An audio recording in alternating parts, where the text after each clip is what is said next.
গত দেড় দশকের কর্তৃত্ববাদী সরকারের আমলে ক্ষমতাসীনদের চোখের কাঁটা হয়ে দাঁড়িয়েছিলেন অনেক সাংবাদিক, সমাজকর্মী। জেল জুলুম, মামলা হামলায় বিপর্যস্ত হয়ে দেশান্তরী হন তারা। প্রবাসে গিয়েও তারা সামাজিক যোগাযোগ মাধ্যমে বিশ্লেষণ করতেন সুবিধাভোগীদের অপরাধ, দুর্নীতি, গুম-খুন ও নিপীড়নের খবর। তাদের কেউ কেউ প্রভাবশালী আন্তর্জাতিক গণমাধ্যমগুলোতেও সংবাদ প্রকাশে রাখতেন বড় ভূমিকা। বিভিন্ন দেশে থাকা এসব সচেতন মানুষের ভূমিকা গণতন্ত্রকামীদের আন্দোলনে দিয়েছিল ভিন্ন এক রসদ।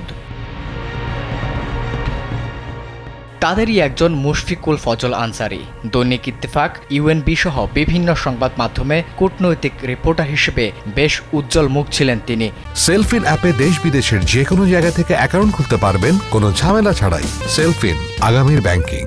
2001 থেকে 2006 মেয়াদে সেই সময়কার প্রধানমন্ত্রী খালেদা জিয়ার সহকারী প্রেস সচিব হিসেবে দায়িত্ব পালন করেন। এরপর জাস্ট নিউজ বিডির প্রধান সম্পাদক হিসেবে দায়িত্ব পালনকালে সরকারের রোশানলে আমেরিকায় চলে যান এই সাংবাদিক। দেশ ছাড়লেও সরকারের অন্যায়, অনিয়ম আর কর্তৃত্ববাদী শাসন ব্যবস্থা নিয়ে প্রশ্ন তোলেন জাতিসংঘ, হোয়াইট হাউস সহ বিভিন্ন আন্তর্জাতিক মিডিয়ায়।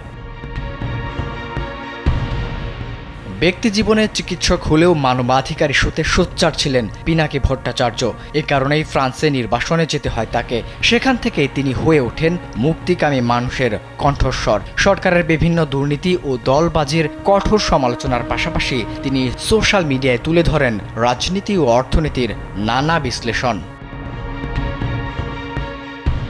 একসময়ের জনপ্রিয় অনুসন্ধানী সাংবাদিক ইলিয়াস হোসেন সরকারের রোশানলে পড়ে পাড়ি জমান যুক্তরাষ্ট্রে। বিদেশে অবস্থান করলেও ইলিয়াস হোসেন নানা তথ্য নির্ভর সংবাদ বিশ্লেষণ করে প্রচার করতেন নিজের ফেসবুক আইডি এবং ইউটিউব চ্যানেলে। বেশ কয়েকটি অনুসন্ধানী সংবাদ প্রকাশ করে আলোড়ন তোলেন দেশের মিডিয়া পাড়ায়। চিকিৎসা বিজ্ঞানী ফাহাম আব্দুস সালাম স্বৈরাচারী সরকারের একজন কঠোর সমালোচক ছিলেন। অস্ট্রেলিয়ান ন্যাশনাল ইউনিভার্সিটি থেকে মলিকিউলার থেরাপিউটিক্স নিয়ে গবেষণা করে লাভ করেন পিএইচডি ডিগ্রি। শিক্ষিত তরুণের মধ্যে জনপ্রিয় এই বিজ্ঞানী ফেসবুক, ইউটিউব সহ বিভিন্ন মাধ্যমেও সরকারের নানা অনিয়মের তথ্য এবং যুক্তি নির্ভর আলোচনা রাখতেন। আল জাজিরার অনুসন্ধানী সাংবাদিক ও মানবাধিকার কর্মী জুলকারনাইন সায়ের খান সামি সাবেক সেনাপ্রধান জেনারেল আজিজ আহমেদের দুর্নীতি ও শেখ হাসিনার পৃষ্ঠপোষকতায় গড়ে ওঠা অপরাধ সাম্রাজ্য নিয়ে সাহসী প্রতিবেদন প্রকাশ করেন তিনি। এরপর একের পর এক সংবাদ ও সামাজিক যোগাযোগ মাধ্যমে সরকারের গোপন তথ্য প্রকাশ করে গণতন্ত্রকামী মানুষের কাছে আস্থার নাম হয়ে ওঠেন জুলকারনাইন। সুইডেন ভিত্তিক গণমাধ্যম নেত্র নিউজের প্রধান সম্পাদক তাসনিম খলিল। নির্বাসনে থাকা এই সাংবাদিক একের পর এক দুর্নীতি ও অনিয়মের নিউজ প্রকাশ করে সারা বছরই আলোচনায় থাকতেন। সরকারও নেত্র নিউজ সাইট ব্লক করে বাংলাদেশে। বিদ্যুৎ সেক্টর, ব্যাংক, পুলিশ হত্যাকাণ্ড, গুমসহ দেশের প্রায় সব অনিয়ম ও দুর্নীতি নিয়ে সোচ্চার ছিলেন তাসনিম খলিল ও নেত্র নিউজ।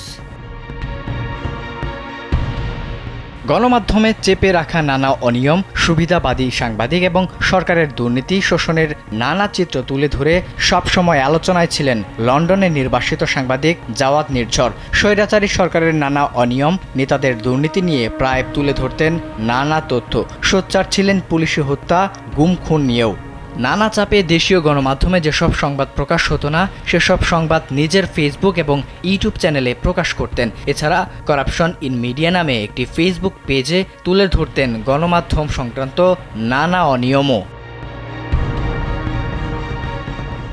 সরকারের রোশানলে দেশ ছেড়ে মার্কিন মুলুকে আবাস করেন বাংলাদেশি সাংবাদিক মনির হায়দার। তবে সরকারের অন্যায়, অনিয়ম নিয়ে বরাবরই সোচ্চার ছিলেন তিনি। নিজের ফেসবুক পেজে নিয়মিত অনিয়ম, দুর্নীতি এবং উন্মোচনের পাশাপাশি ইউটিউবেও সমালোচনা করতেন সরকারের।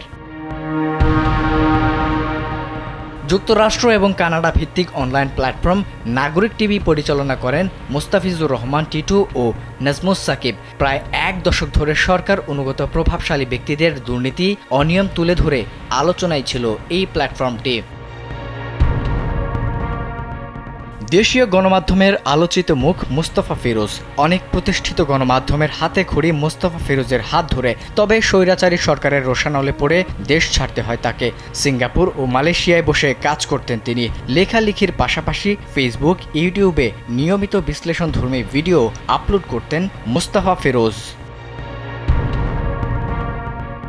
ক্ষুরধার যুক্তি ও নতুন নতুন তথ্য দেওয়ার কারণে সাধারণ মানুষের কাছে ব্যাপক জনপ্রিয় হন যুক্তরাষ্ট্রের নির্বাসিত সাংবাদিক ডক্টর কনক সারওয়ার। স্বৈরাচারী সরকারের গুম খুনের বিরুদ্ধে সোচ্চার কনক সারওয়ারের বিরুদ্ধে মামলা হয়েছে অনেক, পরিবারকেও দিতে হয়েছে চরম মূল্য, এরপরও থেমে যাননি তিনি।